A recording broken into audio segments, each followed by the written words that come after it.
नमस्कार, आप देख रहे हैं चास दर्पण। मैं सत्या कौल। आज मैं एडीएम बिल्डिंग के मुख्य गेट पर हूं, जहां पर बोकारो विस्थापित ऑपरेटिंग संघ ने धरना दिया हुआ है। पिछले 4 दिनों से लगातार यहां पर अनिश्चितकालीन धरना पर बैठे हुए हैं। अपनी मांगों को लेकर के बीएसएल प्रबंधन इनकी मांगों को सुन नहीं रहे हैं, अनदेखा कर रहे हैं। इन लोग की क्या मांगे हैं, मैं इन्हीं लोग से जानूंगा। इनके पास मैं पहुंचता। हमारे साथ में है, क्या सुनना हुआ? अरविंद कुमार जी हमारे साथ में है। इनसे मैं जानूंगा कि क्या इनकी मांगे हैं। इनके संघ का जो विस्थापित अप्रेंटिस संघ है, उनका क्या मांग है, बताइए। विस्थापित अप्रेंटिस संघ अनिश्चितकालीन धरना की शुरुआत 20 अक्टूबर से किया है। आज 4वां दिन है। हमारी मांगे हैं कि जो भी विस्थापित अप्रेंटिस कर रहे हैं उसको बीएसएल में नियोजन सुनिश्चित किया जाए। जो करके बैठे हुए हैं उनको जो अगला नेक्स्ट एडवर्टाइजमेंट आए उस पर सबको लिया जाए। उम्र सीमा विस्थापितों की 45 साल किया जाए और जो तीसरा सूची और अन्य सूची जो लेना था उसको जल्द से जल्द चालू किया जाए। अप्रेंटिस किए हुए आप लोग का कितना समय बीत चुका है?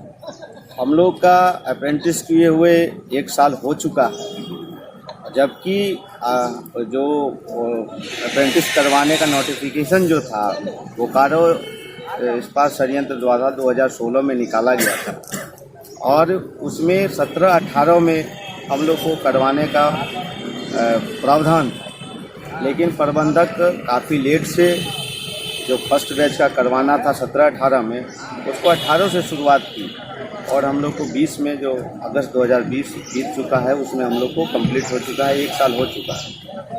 आप लोग अभी अनिश्चितकालीन धरना पे बैठे हुए हैं। आज 4था दिन है धरना का। इस बीच में किसी भी तरह से प्रबंधन की ओर से कोई वार्ता के लिए आए या क्या?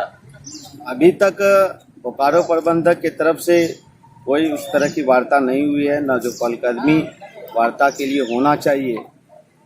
कुछ उस तरह का हम लोग के साथ अभी बात नहीं है। बीएसएल प्रबंधन की तरफ से कोई रखा गया है मांग की, मतलब इस तरह का कुछ क्राइटेरिया फुलफिल करेंगे, उन्हीं लोग को लेंगे, वैसा कुछ आया है क्या? अभी तक तो वैसा कुछ नहीं आया है। लेकिन अभी जो 3rd बैच को जो लेना था उसमें एफिडेविट मांगा गया, शपथ पत्र मांगा गया। मतलब है शपथ पत्र में ये लिखा गया है कि जो आप अप्रेंटिस करेंगे, अप्रेंटिस करने के दौरान अपने अधिकार मांगों को लेकर किसी तरह का रैली, प्रदर्शन, धरना नहीं कर सकते हैं। जबकि संविधान में हम लोग को अपने मांगों को रखने का अधिकार रैली, धरना का माध्यम से दिया गया है। वो शपथ पत्र में मांगा गया है। साथ ही साथ उसमें ये भी लिखकर जिक्र करने को बोला गया है कि आपका जब अप्रेंटिस समाप्त हो जाता है तो आप बोकारो प्लांट में नियोजन के लिए कोई डिमांड नहीं कर सकते हैं, जो विस्थापितों के साथ अन्याय है। चूँकि विस्थापितों के धरती पर बोकारो इस्पात संयंत्र बना है और आज 60 साल होने को चला है, उससे ज़्यादा ही साल होने को चला है। नियोजन, पुनर्वास, मुआवजा जो मिलना चाहिए पूर्ण रूपेण मिला नहीं है, उसको लेकर संघर्षशील हैं। और जो अप्रेंटिस करवाने का उद्देश्य था बोकारो प्रबंधक का यही था कि औद्योगिकीकरण का दौर है, हम लोग डायरेक्ट नियोजन विस्थापितों का नहीं ले सकते हैं, लेकिन विस्थापितों का नियोजन लेने का प्रक्रिया को हम लोग कुछ दूसरे तरीका से कर सकते हैं। जो अप्रेंटिस था, अप्रेंटिस आप लोग को करवाएंगे और करवाने के बाद सेल में हम नियोजन देंगे। मतलब कहीं ना कहीं बीएसएल प्रबंधन है एक बरगलाने का काम किया। पहले नियोजन के नाम पे आप लोग को कहा गया कि अप्रेंटिस आप लोग कीजिए, उसके बाद हम नियोजन में लेंगे। अब अप्रेंटिस होने के बावजूद ऐसा टाल मटोल की नीति अपना रही है। निश्चित तौर पर हमेशा से बोकारो प्रबंधक अंग्रेजी नीति के सिद्धांत पर कार्य करती है और वही कार्य हम युवाओं का भविष्य बर्बाद करने के उद्देश्य से बोकारो प्रबंधक अप्रेंटिस करा रही है। और बहाली जो निकल रही है उसमें यहाँ के विस्थापितों को कोई प्राथमिकता नहीं दी जा रही है। आप न्यूज के माध्यम से आपको पता चला होगा कि पिछले दिनों स्किल टेस्ट होने वाला था, तो उसमें जो भी साथी उसमें स्किल टेस्ट में भाग लेने वाले थे वो झारखंड से हमको लगता है 1% भी नहीं होंगे। विस्थापित का तो नाम ही निशान नहीं है।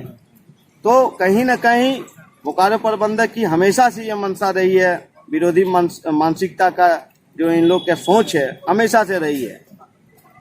मतलब बाहर के लोगों को ऐसे यहाँ पर नियोजन देना और यहाँ के जो विस्थापित है, जिनका जमीन गया है, जिनका घर गया है, उनको ऐसे मतलब दरकिनार करना है, यही है। जी हाँ, निश्चित तौर पर अगर विस्थापितों के हित में कुछ पहलकदमी बोकारो प्रबंधक करती तो हमें नहीं लगता कि यहाँ पर हम लोग को धरना में आज बैठना पड़ता और चौथा दिन हम लोग को यहाँ धरना देना पड़ता। नौजवान साथी है सो मौजूद हैं जो धरने पे बैठे हुए हैं, इनसे भी हम बातें करेंगे और जानेंगे कि क्या मुद्दा है और क्या बीएसएल प्रबंधन की ओर से हो रही है और इनकी मांगों को कितना है सो अनदेखा किया जा रहा है। क्या सबसे पहले आप अपना परिचय दें। मेरा नाम मोहम्मद मुबारक हुआ जी। मैं विस्थापित अप्रेंटिस संघ का एक सदस्य हूँ जी।